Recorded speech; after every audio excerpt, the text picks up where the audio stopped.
Welcome back to Maniacal Music Musings. I'm your host, Jeremy, as always, and I'm looking for some Carolina hardcore ecstasy tonight, but the Muffin Man wouldn't give me my damn dime bag. I need it because I feel like death on two legs without it, and Deborah Cadabra has need for some advanced romance.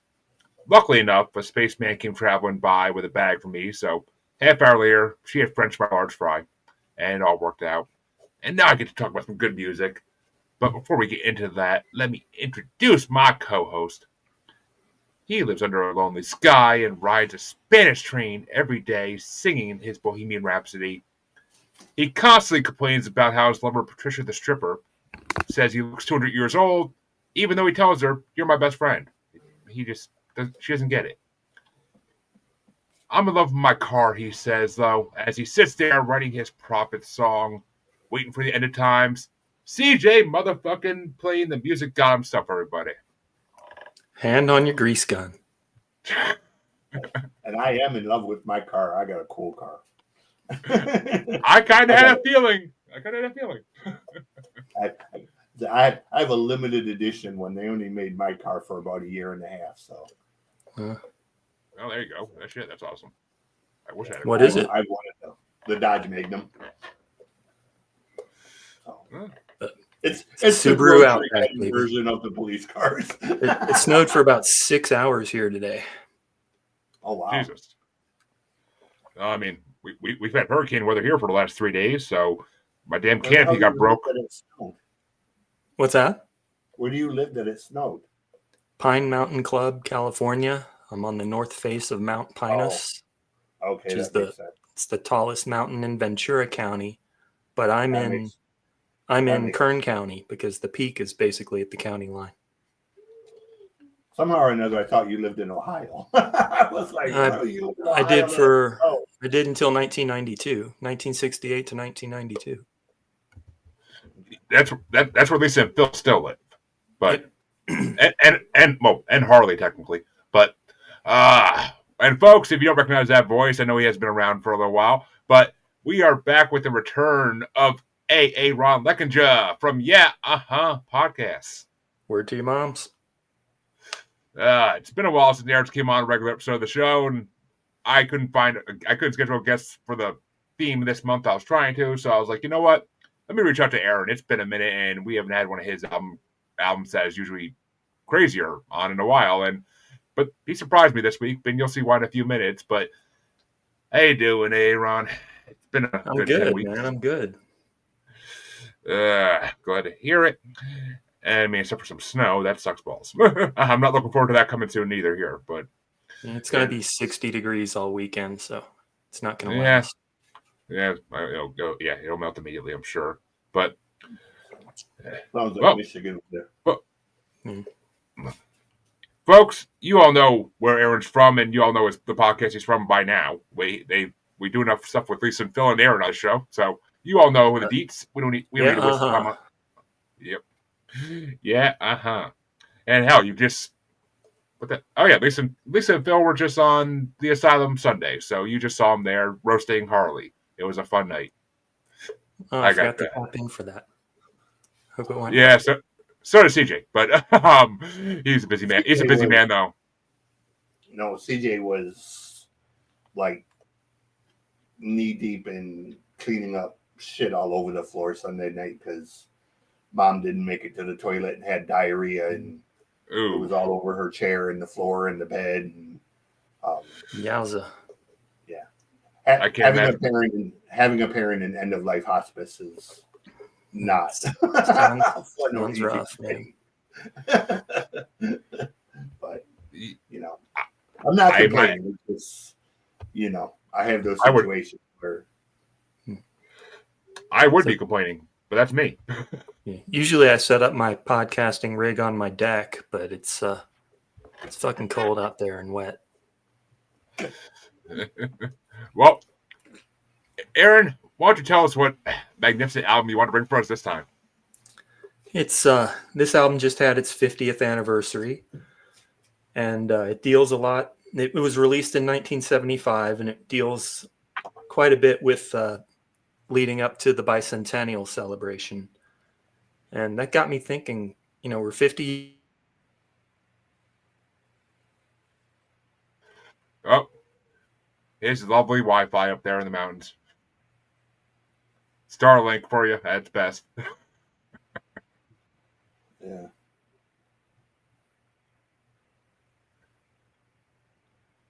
I love how he's just like zombie mode right now, frozen. Frozen in the frozen wasteland. Sounds like an Avantasia song. Am I back? Yeah, there you go. There we go. So, I don't know. I left off talking about the bicentennial, how nobody gives a shit about the sesquicentennial. And I don't know. I feel like it's just Beefhearty enough, but Zappa's kind of putting the reins on him. It's a great album. I love this album. What was the name then? I don't think you said the name. Bongo Fury. I think it's the only one released as Zappa / Beefheart. Yes, and Captain Beefheart and what the hell's the rest of that band name? I always forget. Beefheart's band or Zappa's band? Beefheart's, because there were three names on this album. Well, it's Zappa and the Mothers and Captain Beefheart. Oh, the Mothers is part of his name. Okay, I wasn't positive on that. Yeah, the Mothers are Frank's band. Beefheart's band was the Magic Band. Oh, the Mothers of Invention. That's right. Yeah. That's it. But I didn't think his band was called the Lost Airmen or the Lost something. He might have had more than one band, but Captain Beefheart and his Magic Band. Well, CJ, what did you think of this Zapp album? Because it's funny enough, because when I gave CJ your album, the first thing he said was, I should have expected Aaron to bring Zappa. Something. I'm going to be honest. I didn't get a chance to listen to this. I kind of ran out of time. And I do know it was in conjunction with Captain Beefheart. I know it's the Centennial thing. And I know one of the songs, Cucamonga, is on there. That's about what I can tell you about this record, sadly. So your rankings are going to be just a 1? You only know one song? Yeah, basically. I mean, I know this record, if I remember correctly, this record was partially recorded, or at least the new tracks were recorded while he was recording another record. So they're kind of like, yeah, I think it's, where is it? Are You Familiar or something? Might have been. There's 2 songs that were not live, and those were recorded in the same sessions as One Size Fits All and Studio Tan, I believe. That's it. Yeah. The not live ones would have been, I guess, Cucamonga and gosh, they all look like they were live. I thought there was 3 that there might have been, but looking at the list, I mean, I think these are all live. No, it's hard to say. Many overdubs. Well, I'll tell you, CJ, because you missed a fucking fun, interesting album. It's Zappa. It's gonna be fun and interesting. You know what I'm saying? Like, it's rub the hot front part of my head with rigid unguents. Give me boss relief. Yeah, Frank goes from doing stuff like that, titties and beer and whatnot, to just, my guitar type of stuff that's, an hour and a half of guitar wankery that, he never plays the same way twice. So Frank's always good. Guitar wankery. I learned a new phrase tonight. I like it. Yeah. Instrumental type stuff more as opposed to. I expected this to be paired with like Butthole Surfers or Tom Waits. I was pretty surprised by the pairings that I got. Well, we'll get into reasoning when we get to ours, but I I only know Zappa from the few songs that you've maybe listened to for when you've had choices to bring into brackets. And that's where I mainly know Zappa from. This is my first real in-depth look at Zappa. And I'll say first things first, from the album cover, he is a scary looking man. But he's holding an ice cream. What are you talking about? Just his physical appearance, just his physical fucking appearance is freaky, but it fits his personality with music 100%. He's got a very intense look on his face while he's holding that ice cream. Yes, he does. Like it's the last ice cream he'll ever have, and he better not get stolen by anybody. But I thoroughly enjoyed this album more than I thought I was going to. I mean, I knew what to expect with Zappa, and I was pleasantly surprised how knows what to expect with. Well, I knew to expect nothing and to expect everything at the same time, basically. It's like Zappa is like Prince if he wanted to be Weird Al, in my opinion. If Prince wanted to be Weird Al, that's Zappa. But because he's got the musical talent, but he likes to fuck around with it like Weird Al does. But I thoroughly enjoyed this fucking album fully. Like I was laughing my ass off first thing this morning listening to this album, and I honestly was just dying to hear the next song, to hear what was going to be next. I'm not going to say I loved every song on the album. Some of them were just okay, but I definitely had a top 5. Sam with the showing flat, Sam with the showing scalp flat top. Particular about the point it made. Was that your favorite? I've got two weird connections to Zappa. So the first one, in 10th grade, I was at Clarkston High School, and we got called into the auditorium we're supposed to have mixed choir at the time, but apparently instead of having mixed choir, band, and the other music class that normally were those hours, we all got called into the auditorium.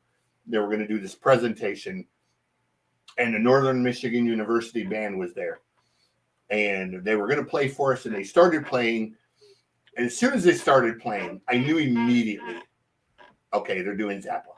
Like, you knew it was Zappa. Like, if you've ever listened to Zappa, you know Zappa.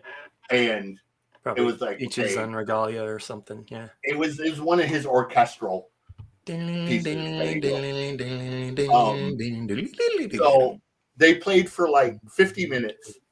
And as they finished, he came out from behind the curtain and stood there and started taking questions.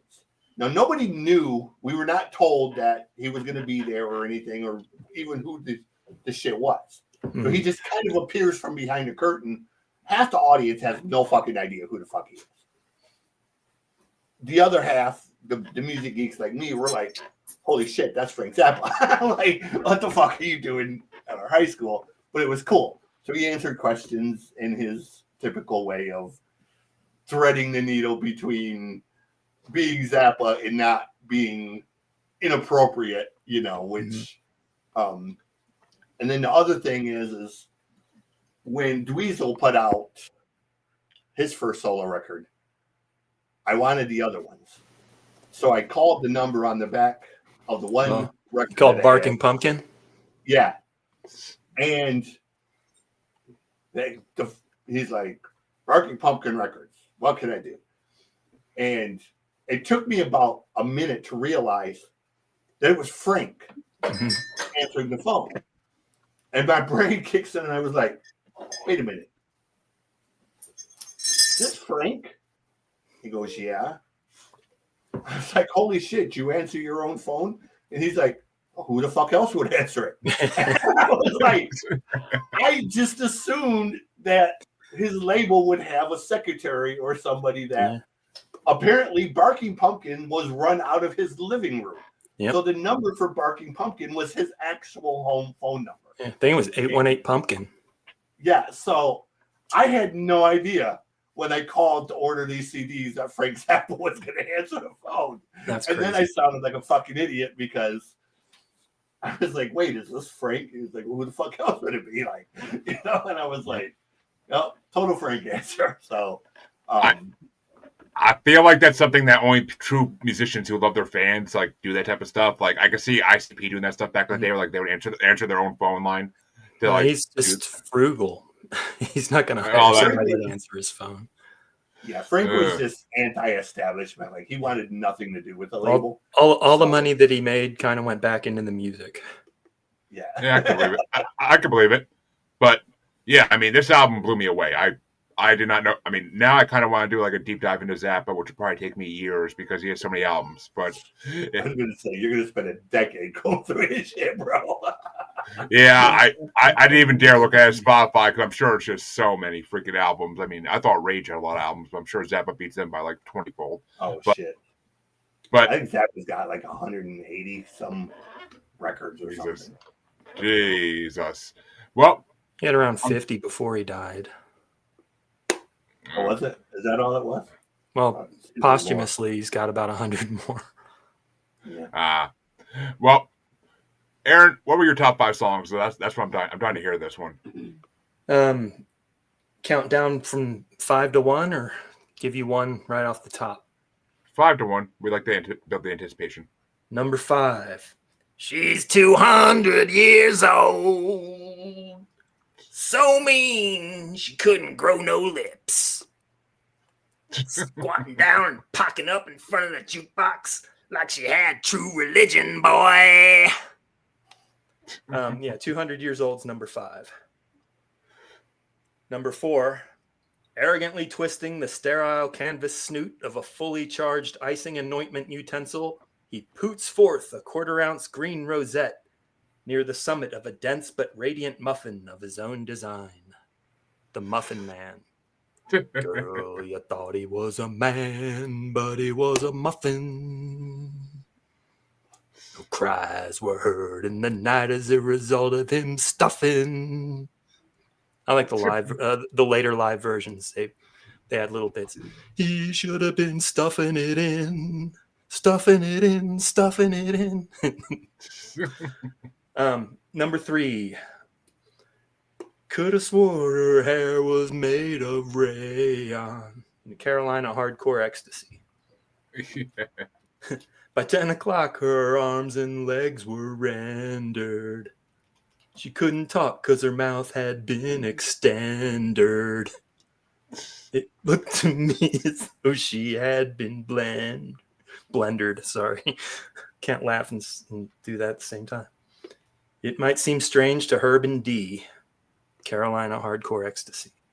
Yeah, it's just some weird S&M shit going on in there. She buys a set of, was it size 14 Triple D Florsheim shoes? And she gets down on the tile floor and has him walk all over. Number 2, Deborah Cadabra.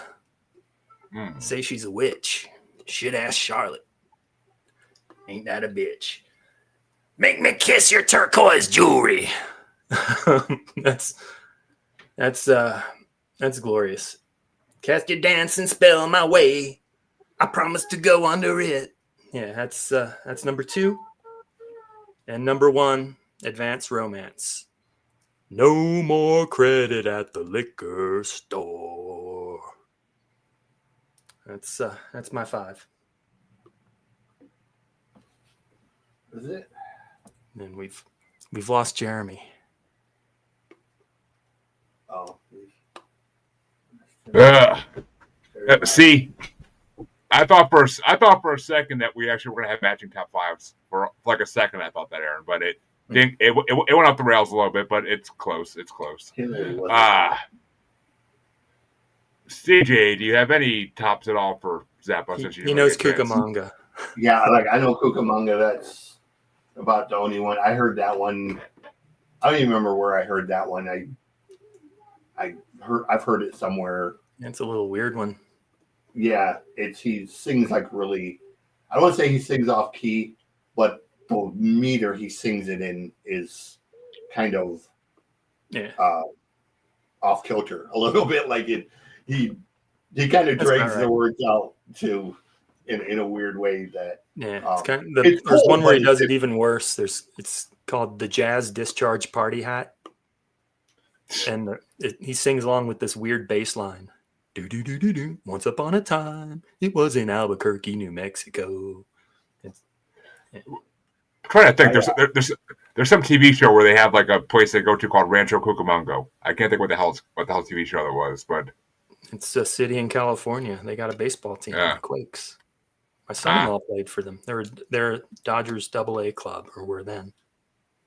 I got to see Devin Townsend like last year, cool, or a year before last, and Mike Keneally was playing guitar. Yeah, was playing guitar for him, and when he came out on stage, I knew who it was, and I was kind of surprised because I didn't realize that Mike played for Devin of all people. You know, like it's such an odd pairing of, you know. I mean, he was with Steve Vai too. So. Do what? Wasn't he with Steve Vai too? Was Steve played with?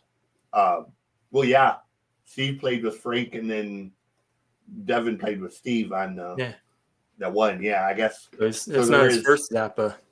Yeah, well, I mean, Devin kind of is probably as close to Zappa as you're going to get with a modern musician when it comes to just being weird. But I don't know. I just never thought like Mike and Devin together because of the heaviness. But you know, it was a really great show, and Devin did a lot of stuff that was very reminiscent of Frank. The Ziltoid record kills me. The whole, you know, concept record of a space alien. Yes. For the greatest cup of coffee. I've heard that record a couple times. I fucking love that record. Yeah. But it's like I said, it's totally Zappa. Like it's something Zappa would have done. Zappa definitely influenced a lot of artists because I mean I can hear Dogfish and Disco in this whole album, and I'm just like, yep, they definitely bowed at Zappa's feet when they started putting out their music.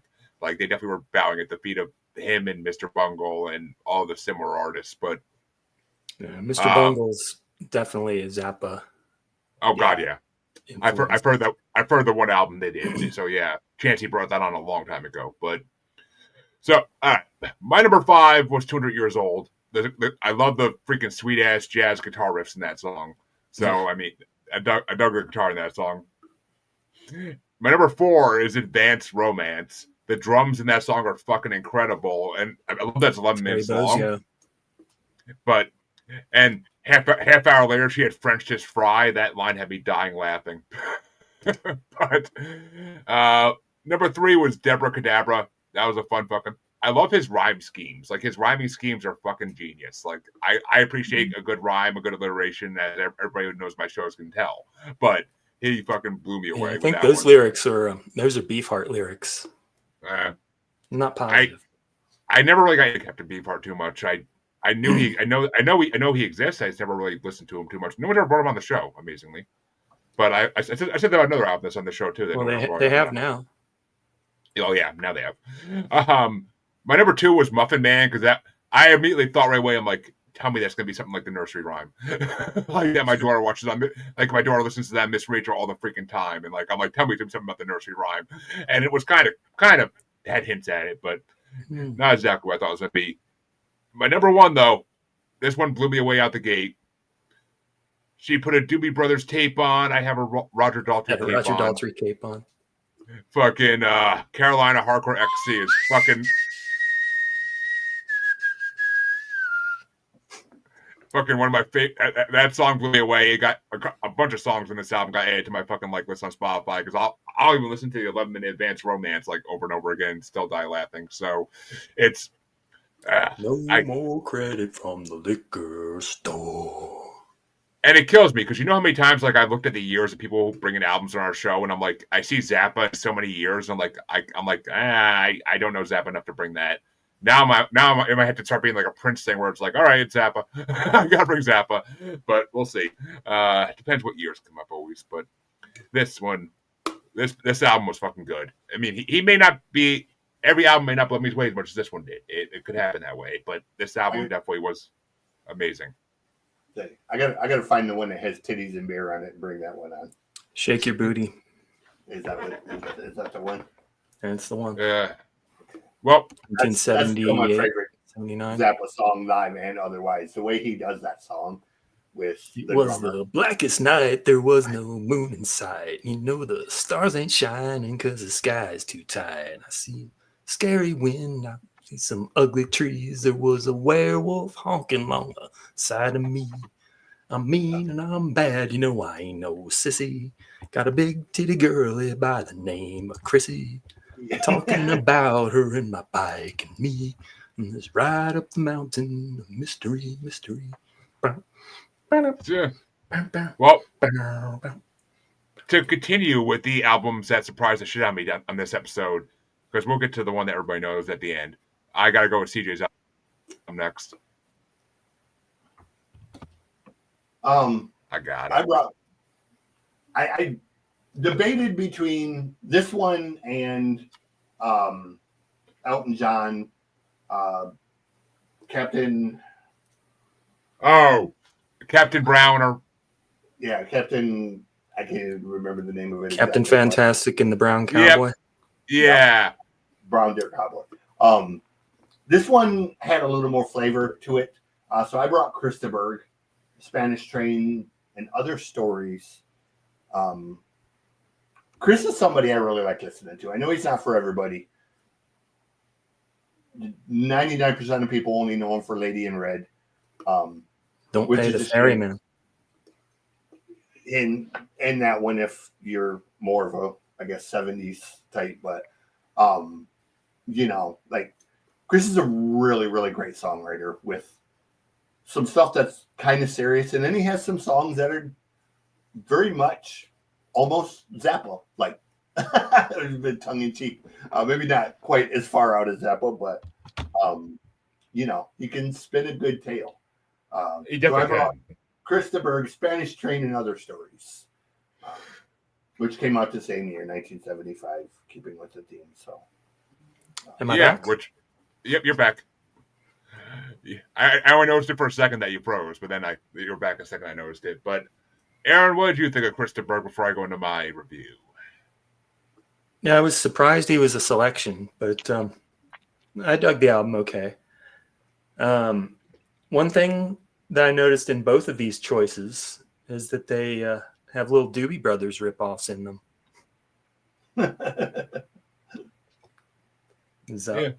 I'm Going Home is basically Long Train Running. And Carolina Hardcore Ecstasy, they keep doing that listen to the music thing with the horns after they say Doobie Brothers tape on. I knew I recognized that sound. That's our fucking theme song for this show. But I knew I recognized that sound. I couldn't put my finger on it this morning because it was too early. And I had a fucking crazy ass morning at work. But yeah, I never even heard of Christaberg before today. I never heard that name even, and so I didn't know what to expect when I heard this. When you gave me this album, I'm like, who the fuck is this? I'm shocked you. I forgot you're younger than us, so.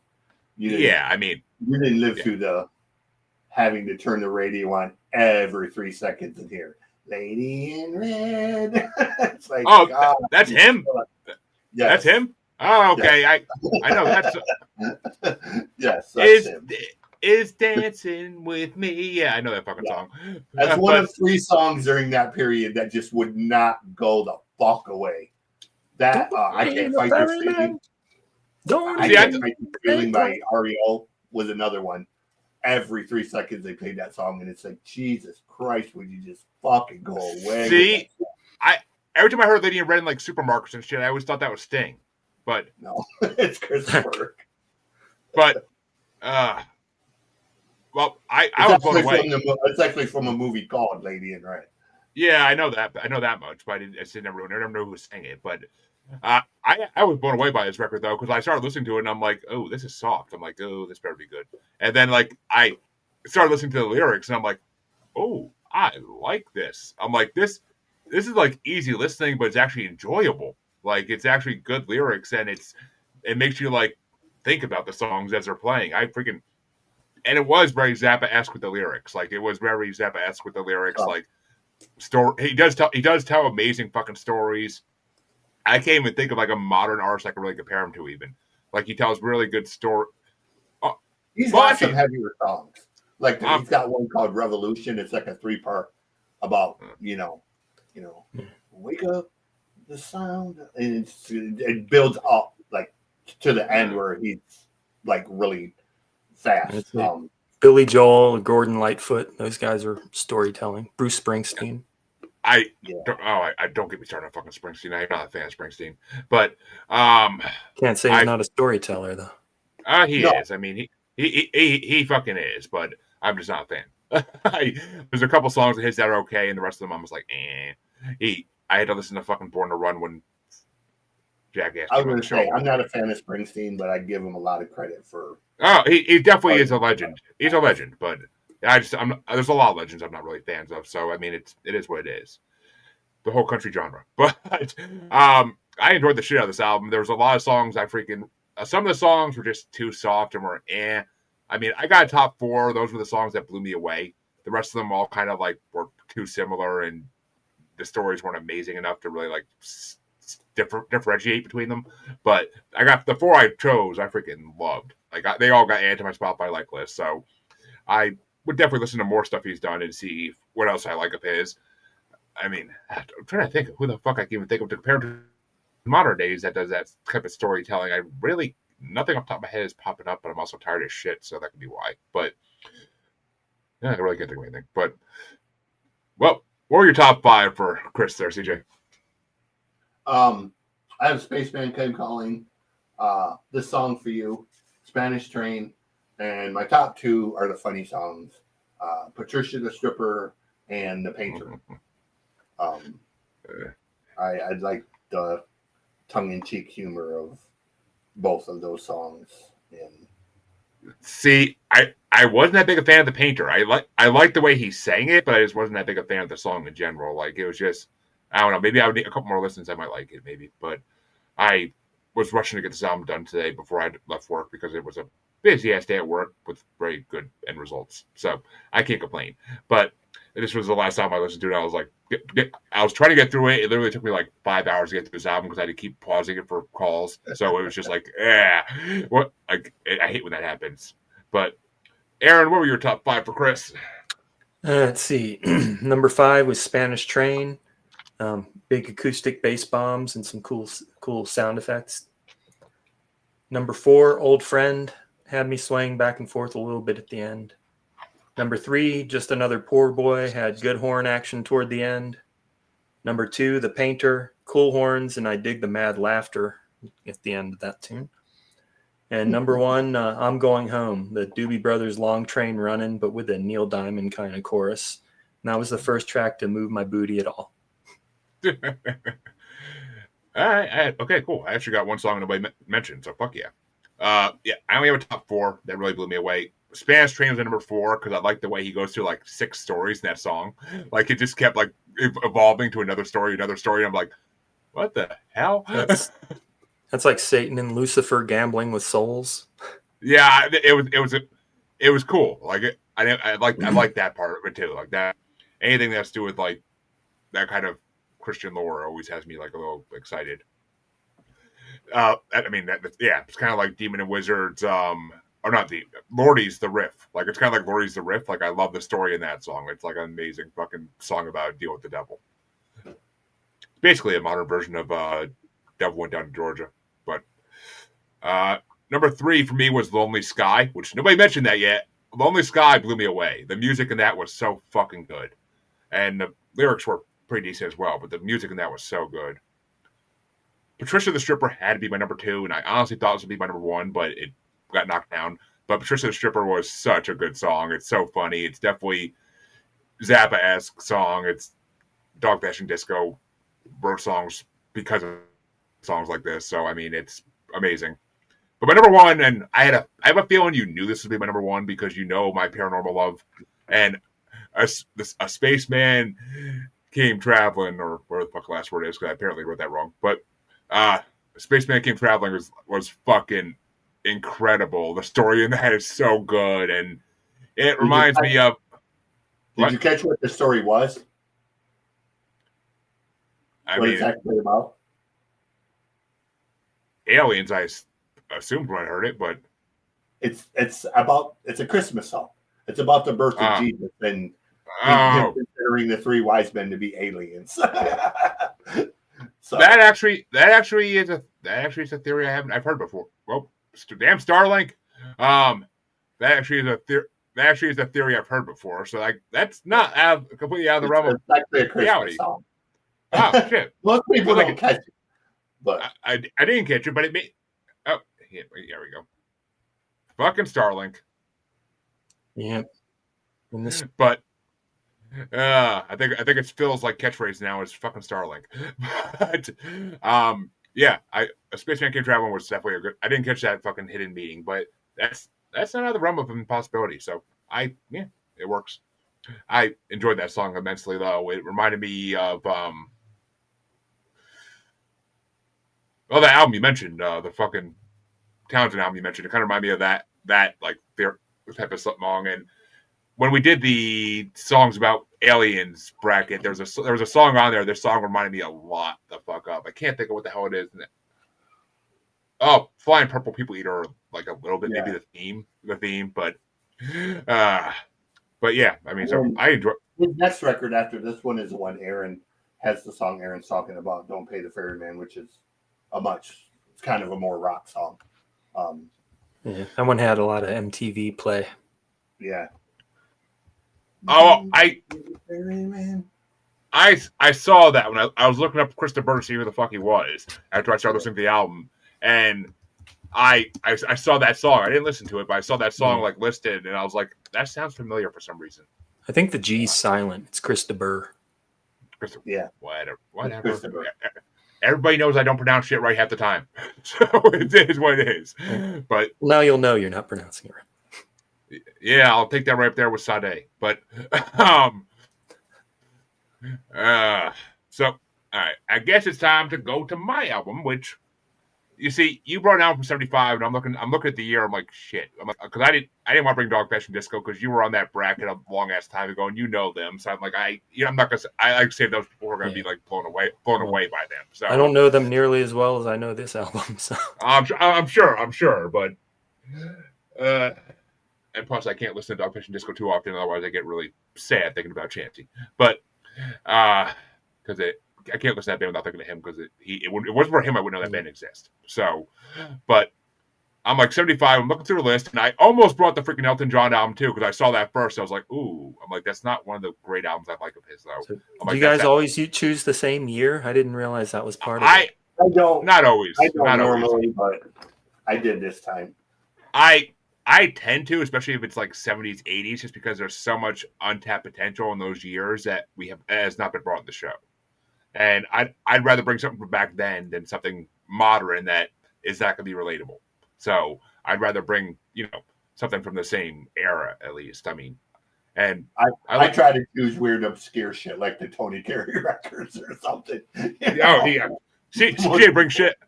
CJ brings shit. CJ likes to bring the weird ass shit. He brought Tony Carey to us too. Yeah, that's what I'm saying, and that's the kind of shit I normally choose is the more obscure, random shit like Ray Wilson and you know, Tony Carey. And Ray Wilson was a good one. Either CJ blows me away and I love the albums he brings, or I'm just like, what the fuck did you make me listen to? But I love it because it's reminiscent of Chansey because I used to have the same exact feelings for the albums he brings. Either I love them or I fucking can't stand them. But it depends. I mean, but I'm looking at 75 and I'm looking through the list. There's a lot of freaking different options. I saw like 3 Zappa albums that year for some reason. And I'm looking through the list and I'm like, I get to one album and I'm like, wait a minute. Has this never been brought on the damn show before? In 100 plus episodes, has no one ever brought this album? Like, my mind started to get blown. So I went and looked at the list. I'm like, son of a bitch, no one ever has. I'm like, all right, fuck it. I know what I got to do now. I wouldn't be doing justice to the world if I didn't bring this album on the show at some point. So I was like, it's got to be Queen's Night at the Opera. Because I fucking love, it's Queen. Who doesn't love Queen? And it's literally one of their most well-known albums. You got to do a Day at the Races and a Night at the Opera, though. You got to do the whole Marx Brothers. No one's brought News of the World yet either, which kind of is disappointing. But I'll get to that eventually, maybe. Is that also 75? No, I don't think so. No, because I would have seen that on the list. I would have brought that one if that was on the list, 100%. But A Night at the Opera I had to bring because it has some of my favorite Queen songs on it, and it had songs I never heard before that were like lesser known tracks, and I fell in love with some of them actually. But it has some okay ones too that I didn't really like because Queen for me is always I'm gonna like part of the album. I'm not gonna like part of the album. That's always the way it is with Queen. They've never done an album that I fully love, except all you like is I'm in love with my car. What? All you like is I'm in love with my car. Actually, no. But I won't put your hand on that grease gun. The only album that Queen ever did that I truly love, like pretty much the whole album, is the last album they did before Freddie died. I forget the Show Must Go On album. I can't think of the fucking name right now. I brought it on the show. Yeah, oh, it is Innuendo. Okay, I thought that was just the name of a song. I didn't think it was an actual like. Oh, yeah, I brought that album. The last record they did was Made in Heaven. Innuendo was the last one they recorded as an actual band. Made in Heaven was recorded after Freddie died. It was posthumous. It was a posthumous release record. Yeah, I brought Innuendo on the show before. Because I love The Show Must Go On. That's one of my favorite Queen songs of all time. Like, well, mainly because of Moulin Rouge and when they redid it for that. But I freaking love that song. So I brought that album for, and I'm like, but this album has some fucking bangers on it. So I'm like, I gotta bring this. It hasn't been brought on the show before. 130 plus episodes. This song. I love that song. Which one?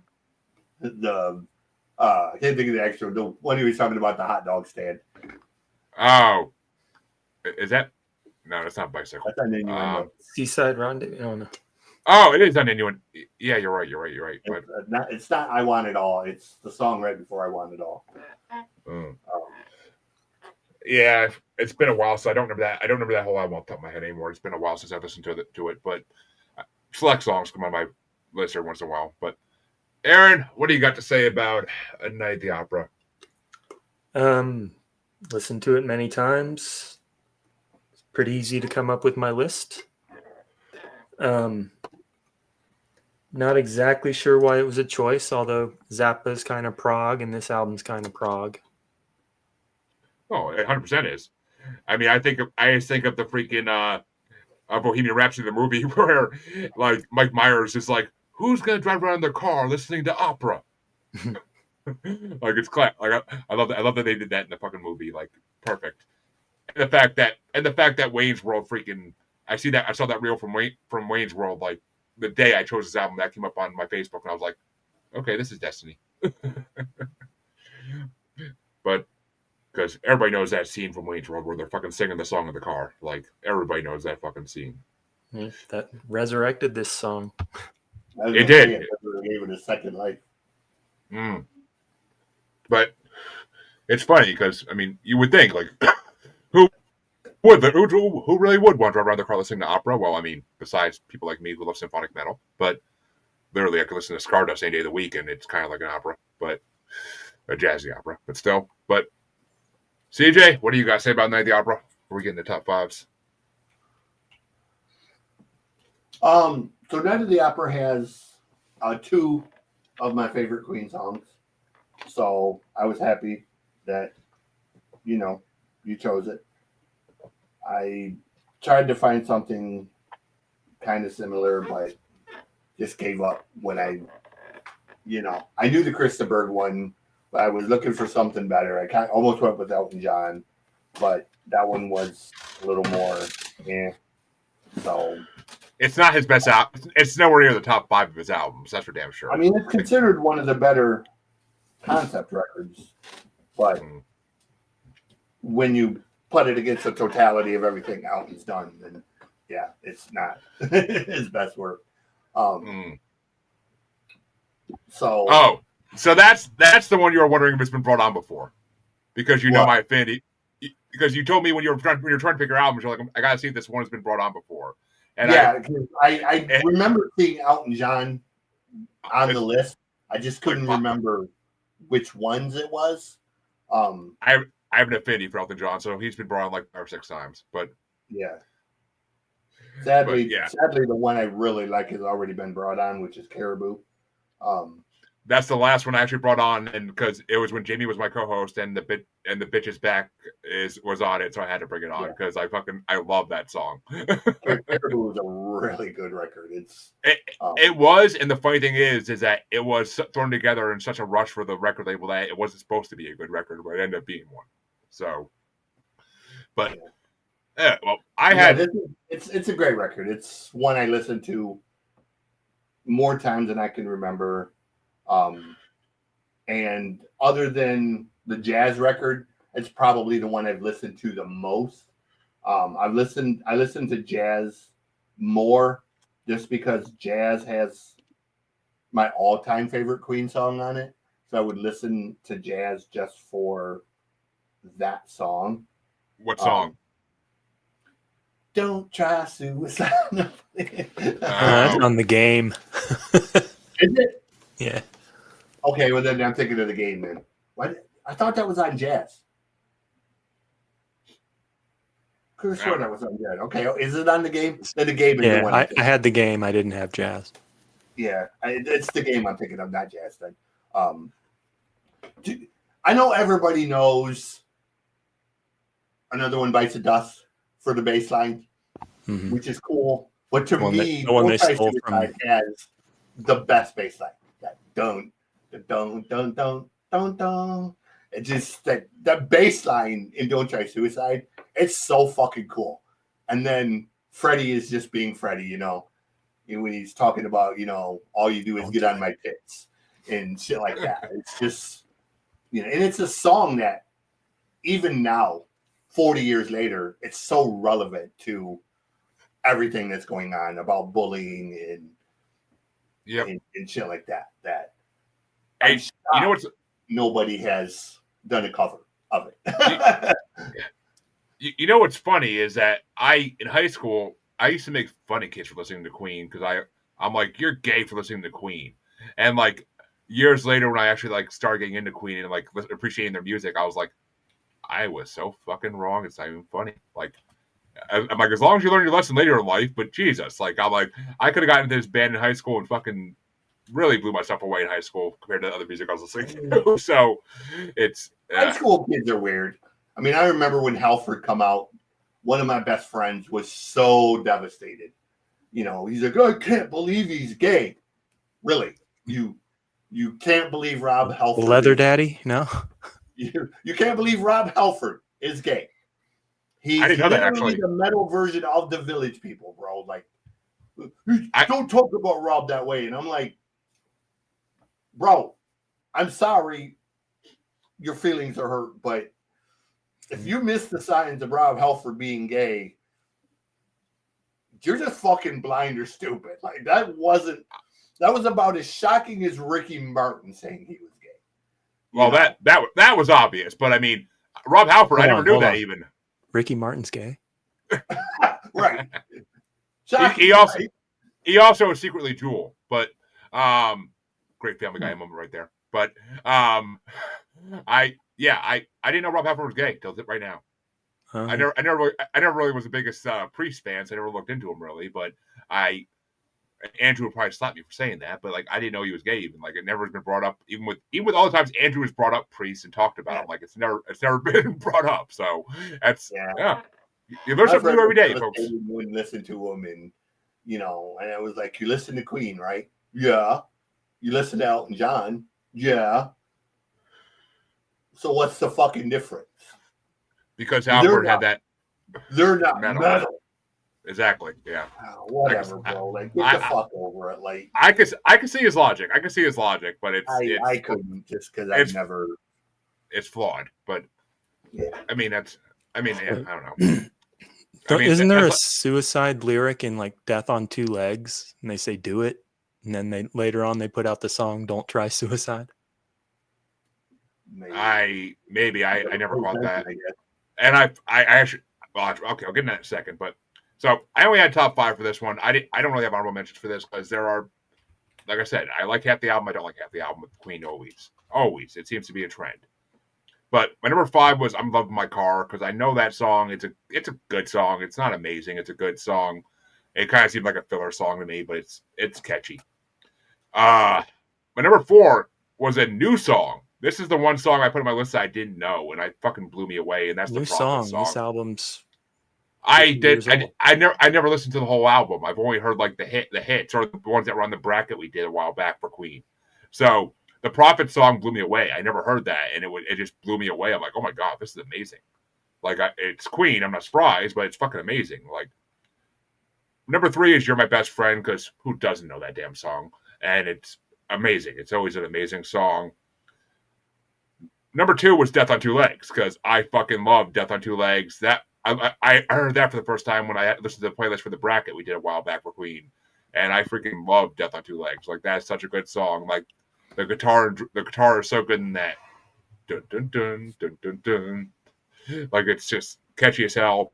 And my number 1, obviously, I'm pretty sure this might be everybody's number 1, is "Bohemian Rhapsody" because who doesn't Not mine. love motherfucker?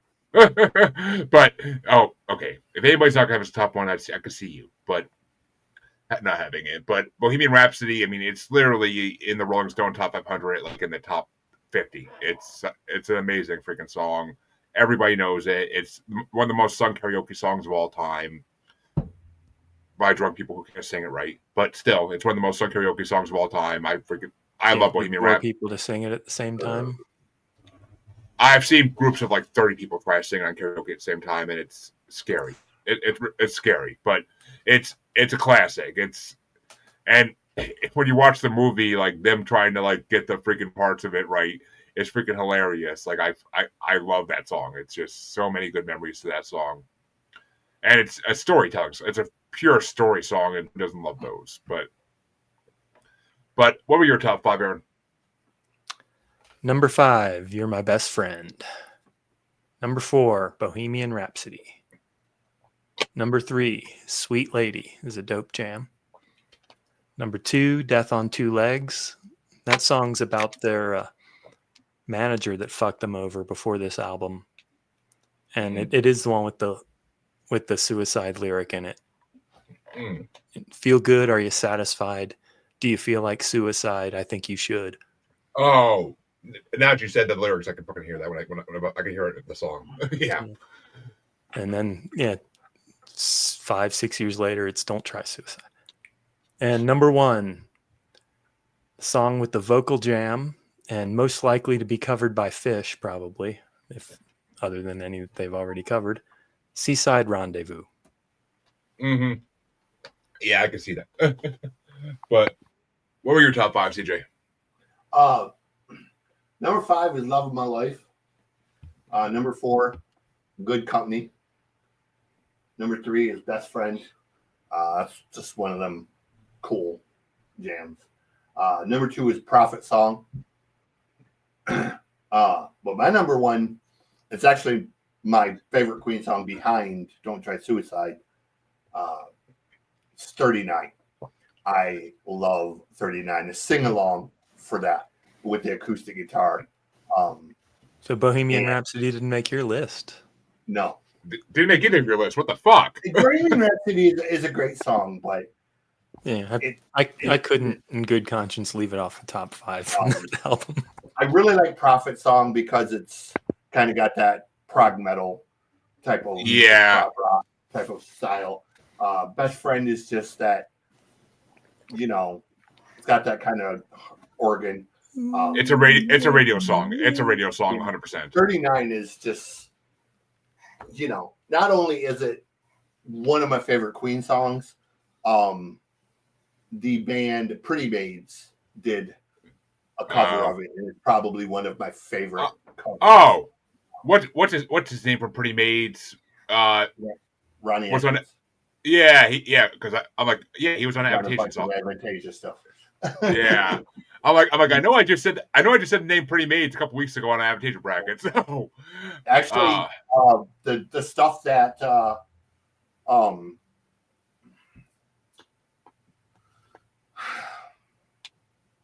one from Seven Spires, Adrian, Adriana.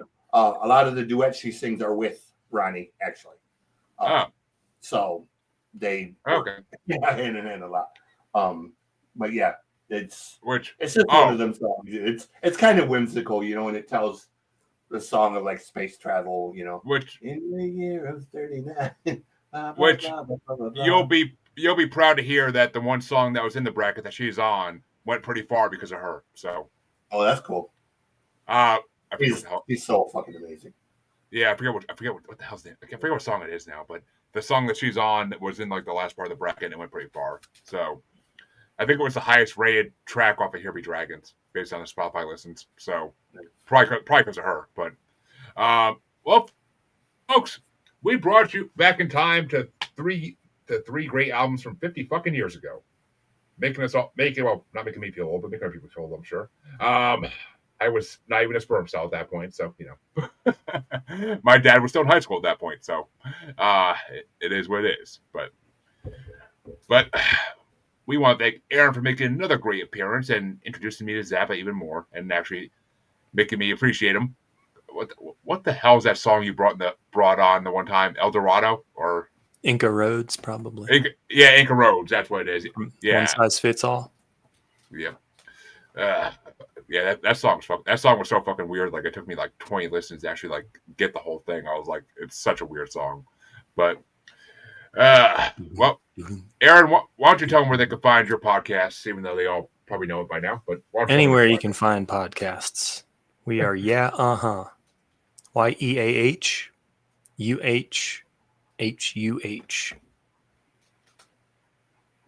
And CJ, where can they find you these days besides wanting to kill your class? Musicgodscjplaying.rocks is where you should be looking. I'm constantly updating it and trying to get it all. And on Devil's Night, which for those of you non-Detroit people or non-Midwest people, that is October 30th. If you grew up in the 80s in the Midwest, you will know why the reference Devil's Night is relevant. We're going to launch the Mosh Pit Manifesto, which is all punk, all metal, all the time, and do it across multiple platforms. So that will be something to look for. And we have a really cool first guest that ties into the whole Devil's Night thing. So look for that. That's pretty much what you find. Really? You got Beelzebub? Kind of. He looks like he looks like him. Right on. Well, thanks, guys. My friend Chris from the band The Reticent. Oh shit! Okay. No, so we're going to talk about the new record, which is a concept record based about suicide. So, well, there you go. And the circle goes full around. But you can find both your musers and everything we do on Facebook as Squatchy Largefoot, on X and the Gram as at Juggalo Bastard, or on YouTube as Maniacal Music Musings. The best place to see all the episodes, all 100 plus regular episodes, and all the bracket specials. So go check it out. We need the listens. And we'll be back next week. I don't know the albums yet. I didn't get a chance to ask the guy today, but I will find that out tonight, hopefully, or tomorrow morning. And we'll see what. And the guest next week is. Do yourself a favor and listen to Bongo Fury. Yeah, yes. And I already know what. Next week's record is going to be. So. All right. Well. Good. Regardless of what the other person brings, they're going to get subjected to something. All right. Honestly, he's a pretty crazy cool guy, so he might dig it. But we'll see you all next week. Have a good one, everybody, and thank you, Aaron, for filling our slot. Thanks for having me on. Boom shank.